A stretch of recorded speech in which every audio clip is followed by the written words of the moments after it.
વિદ્યાર્થીઓ સેશન ત્રીજું ધોરણ 11 વિષય ગુજરાતી કાવ્ય પ્રથમ નાવિક વળતો બોલ્યો એના ત્રીજા સેશનમાં આપણે સ્વાધ્યાય સમજવા જઈ રહ્યા છીએ. આપની ફેરબુક આપની પાસે રાખજો અને આ પ્રશ્નોના જવાબ તમારે તમારી ફેરબુકમાં લખવાના ફરજિયાત છે. હવે આ કાવ્યની અંદર હેતુલક્ષી કઈ રીતે પ્રશ્નો પૂછાય? જો મિત્રો હેતુલક્ષી પ્રશ્નો છે એ દરેક પાઠ કે કાવ્યના વિષય વસ્તુમાંથી એની પ્રસ્તાવનામાંથી પૂછાય. એટલે તમે જાણો છો ટેક્સ્ટબુક તમારી પાસે હાજર હોય ન હોય તો હાજર રાખો કે એની અંદર જે પાઠની ઉપર જે સૌથી પહેલાં પ્રસ્તાવના આપી છે એની અંદરથી તમારા હેતુલક્ષી પ્રશ્નો પૂછાય છે. ધોરણ 12માં પણ 1 માર્કના 4 પ્રશ્નો પૂછાય, એટલે કે 4 માર્કના પ્રશ્નો પૂછાય, જેને હેતુલક્ષી પ્રશ્ન કહેવાય. 1 માર્કના 4 પ્રશ્નો પૂછાય એ કન્ટેન્ટમાંથી પૂછાય. હેતુલક્ષી જે પ્રશ્ન છે એ સીધા તમારા આ પ્રશ્નો જે છે એ તમારા પ્રસ્તાવનામાંથી પૂછાય. તો આ કાવ્યમાંથી કયા પ્રશ્નો એવા હેતુલક્ષી પૂછાઈ શકે? તો એનો પ્રથમ પ્રશ્ન જ આપણે જોઈએ તો નાવિક વળતો બોલ્યો કાવ્યનું સાહિત્ય પ્રકાર શું છે? તો કે નાવિક વળતો બોલ્યો કાવ્યનું સાહિત્ય પ્રકાર જે છે એ પદ છે. ભાલણે આ પદ આપ્યું છે. હવે તમને એમ પ્રશ્ન પૂછે કે નાવિક વળતો બોલ્યો કાવ્યના કવિનું નામ શું છે? તો એ ભાલણ છે. પછી એવો પ્રશ્ન પૂછે કે ભાલણની કઈ કઈ કૃતિઓ છે?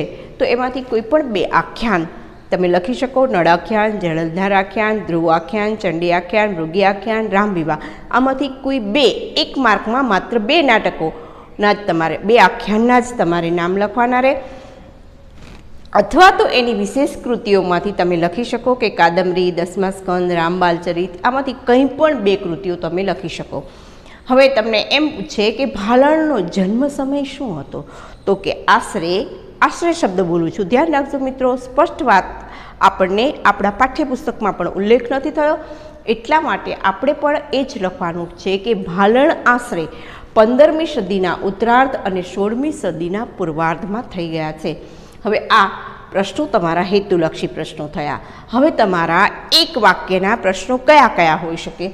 તો કે મિત્રો તમારા 1 વાક્યના જે પ્રશ્નો છે એમાં નાવિક કોને કોને નાવમાં બેસાડવાની સંમતિ આપે છે? તો કે નાવિક જે છે એ નાવમાં બધાને બેસવાની સંમતિ આપે છે. કોણ કોણ સાથે હતું? આપણે રામકથા જાણીએ છીએ અને મેં કાવ્યના સારમાં એટલે કે એની સમજૂતીમાં પણ વાત કરી છે કે ભગવાન શ્રી રામ વનમાં ગયા ત્યારે એમના પત્ની સીતા, લક્ષ્મણ અને રામ 3 સાથી હતા અને એમના ગુરુ એમને જંગલ સુધી એટલે કે વન સુધી મૂકવા માટે ગયા હતા, એટલે એ સાથી હતા. એટલે કોની સંમતિ થઈ?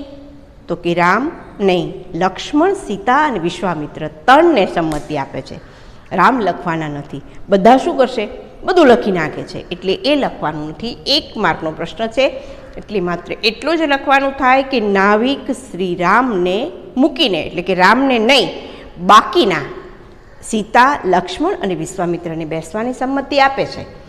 નાવિક અગાઉ કઈ બાબતનો મહિમા જે છે, નાવિકે અગાઉ કઈ બાબતના મહિમા વિશે સાંભળ્યું હતું? તો એણે એ મહિમા સાંભળ્યો હતો કે ભગવાન શ્રી રામની રજ જે છે એટલી પાવન છે કે પથ્થરો જે છે એ પણ સ્ત્રી બની જાય. એટલે અહલ્યા નામની પથ્થર બનેલી સ્ત્રી જે હતી એ પથ્થરની બનેલી જે કંડારેલી મૂર્તિ જેવી હતી એ ખરેખર ભગવાન શ્રી રામના ચરણનો સ્પર્શ થવાથી સ્ત્રી બની ગઈ. એટલે એણે સાંભળ્યું હતું કે પથ્થરને સ્પર્શે ને તો એ સ્ત્રી બની જાય. આટલું જ આપણે 1 માર્કમાં લખવાનું થાય. અંતે નાવિકના મનમાં શું સમાધાન? અંતે નાવિકના મનનું શું સમાધાન કરે છે? અંતે વિશ્વામિત્ર નાવિકના મનનું સમાધાન કરે છે કે તને એવું હોય તો ચરણ રજ ધોઈ નાખ ગંગાજળથી. આ સમાધાન કરે છે. 1 માર્કમાં આટલું જ લખવાનું છે કે અંતે નાવિકના મનનું સમાધાન એટલું કરવામાં આવે છે કે તું ભગવાનના પગની જે ચરણ છે એને ગંગાજળથી ધોઈ નાખ, એટલે એ ચરણ રજ નીકળી જશે. પછી તારે કંઈ પ્રશ્ન નહીં રહે. નાવિકે શાના વડે રામના ચરણ પખાડ્યા? તો કે નાવિકે ગંગાજળ વડે રામના ચરણ પખાડ્યા. પખાડ્યા શબ્દનો અર્થ મેં આગળ પણ કહ્યું, ધોવું થાય, ચરણને ધોવા, પગને ધોવા. ચરણ એટલે પગ. કવિ રામને કેવા કહ્યા છે? કવિએ રામને અશરણના શરણ કહ્યા છે. જેનું કોઈ શરણું ન હોય એનું શરણું ભગવાન શ્રી રામ છે. એટલે ભાલણ જેવો ઉચ્ચ કોટીનો કવિ એક જ શબ્દમાં તમને સાર આપી દે, જો ભગવાનનો મહિમા સમજાવી દે તો એ શબ્દ છે અશરણના શરણ. જેનું કોઈ શરણું નથી એનું શરણું ભગવાન શ્રી રામ છે. એટલે આપણે જવાબ લખવાનો છે. કવિ રામને કેવા કહ્યા છે? તો કવિએ રામને અશરણના શરણ કહ્યા છે. હવે મિત્રો આપણે મુદ્દાસર પ્રશ્નમાં જઈએ. ધ્યાન રાખજો, બરાબર મુદ્દાસર પ્રશ્નો જે છે તમે ધોરણ 12માં તમારા બોર્ડની પરીક્ષા આપવાની છે. 11મું ભણીને 12માની દેવાની છે. એટલે 11માંથી જ તમારે એ તરફ જવાનું છે કે અમે માધ્યમિક નહીં, ઉચ્ચતર માધ્યમિકના વિદ્યાર્થીઓ છીએ. એટલે 2-4 લાઇનમાં તમારે એને જવાબ આપવાનો છે. બને એટલું પૂર્ણ વાક્યમાં જવાબ આપવો. કઈ રીતે લખવાનું એ હું તમને સમજાવી દઉં છું. નાવિકે રામને શા માટે હોડીમાં બેસવાની ના પાડી? શું કામ હોડીમાં બેસાડવાની ના પાડી? જો સીધું જ આપણને જવાબ મળી જવો જોઈએ કે નાવિકે ભગવાન શ્રી રામને એટલા માટે બેસાડવાની ના પાડી કે એણે એક વાત સાંભળી હતી. એણે કીધું છે ને કે મેં એક વાત સાંભળી. એણે એક વાત સાંભળી હતી કે પાષાણની બનેલી સ્ત્રી જે છે, એટલે કે પાષાણની કંડારેલી મૂર્તિ હોય ને એવી પથ્થર બની ગયેલી અહલ્યા નામની સ્ત્રીને, અહલ્યા નામની એ પથ્થરની મૂર્તિને ભગવાનના ચરણની રજ સ્પર્શવાથી એ જીવતી જાગતી સ્ત્રી બની ગઈ. આવું એણે સાંભળ્યું હતું એટલે એને બેસવાની ના પાડી. આ પૂરી વાત લખવાની છે, અધૂરી લખવાની થતી નથી.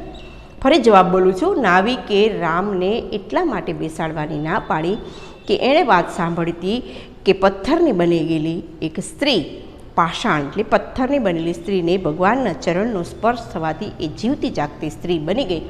એટલે એને મનમાં એમ થયું કે મારી હોડી પણ સ્ત્રી ન બની જાય, એટલે એણે ના પાડી. નાવિકે શો વાંધો ઉઠાવ્યો કે બધાને બેસાડું. નાવિકે વાંધો ઉઠાવ્યો કે તમને બધાને બેસાડું પણ આમને ન બેસાડું, રામને ન બેસાડું. મેં સાંભળ્યું છે કે અહલ્યા નામની પથ્થરની બનેલી સ્ત્રીને ભગવાનની ચરણ રજ અડવાથી એ જીવતી જાગતી સ્ત્રી બની ગઈ હતી, એટલે એમને નહીં બેસાડું. મારી નાવ સ્ત્રી બની જાય તો? એણે વાંધો ઉઠાવ્યો, ના હું એમને નહીં બેસાડું. નાવિકના વાંધાનો વિશ્વામિત્રએ શો ઉપાય શોધી કાઢ્યો?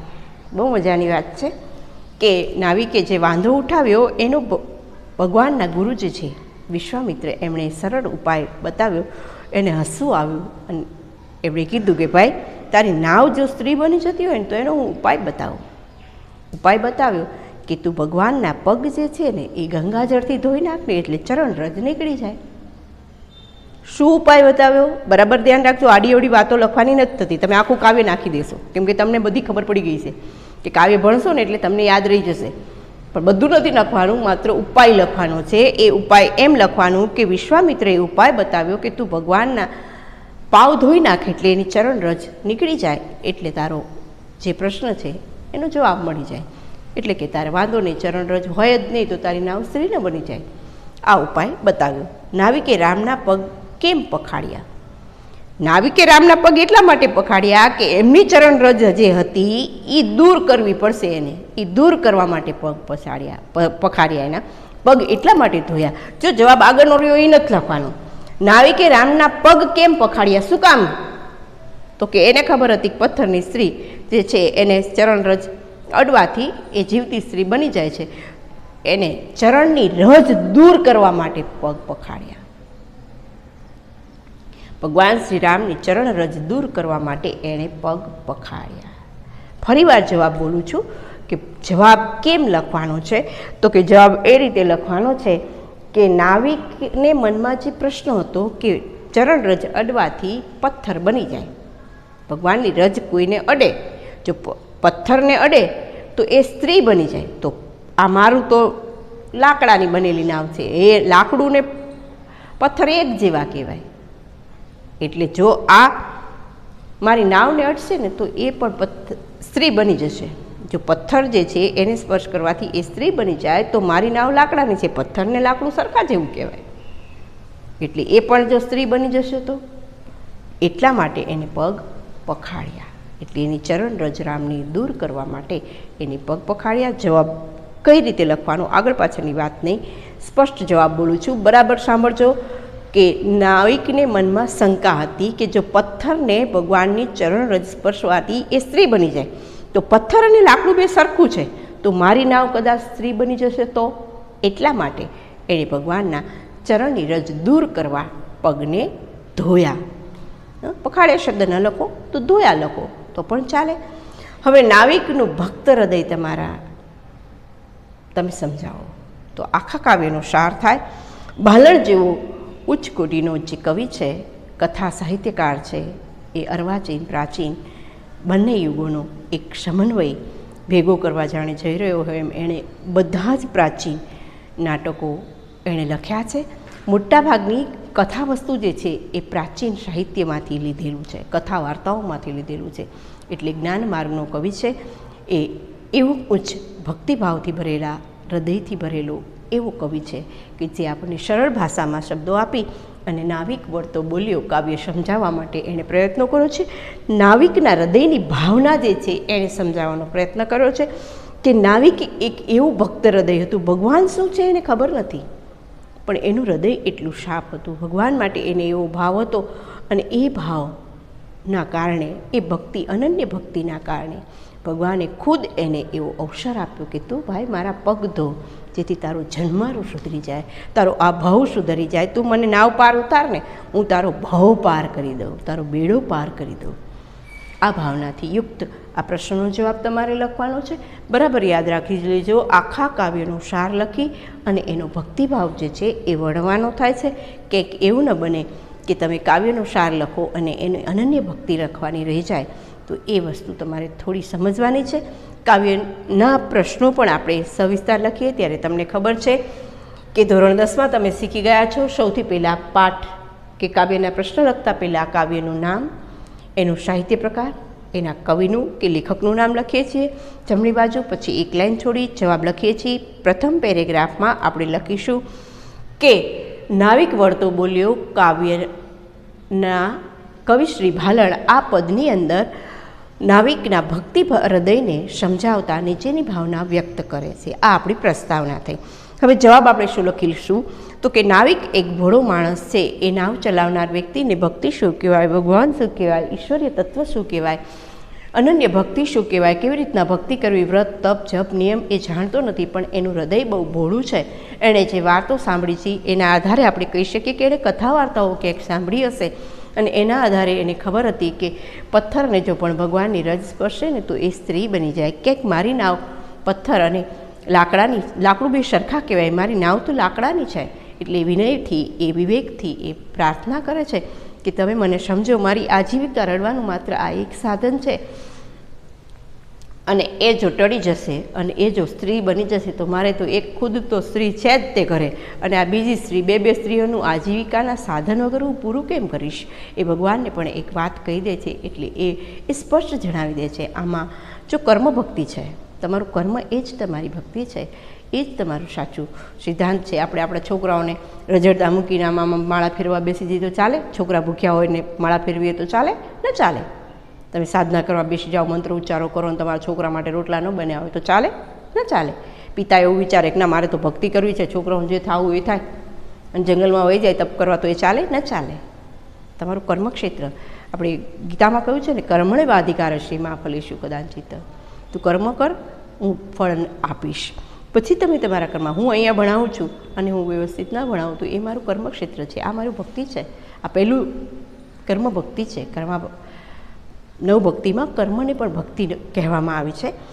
એટલે એ વાત સમજાવી અને પછી અંત તમે લખી શકો કે ભાઈ આ કાવ્યમાં નાવિકના હૃદયની નિર્મળતાને ભગવાન પામી જાય છે અને વિશ્વામિત્ર એને એ વચલો રસ્તો આપી અને એ અનન્ય ભક્તિના ભાવનું એ ફળ એને પ્રાપ્ત થાય છે. ભગવાનના પાવ ધોવાનો એને અવસર મળે છે. આપણે અહીંયા આ કાવ્યના પ્રશ્નો જે છે એ પૂર્ણ કરીએ છીએ.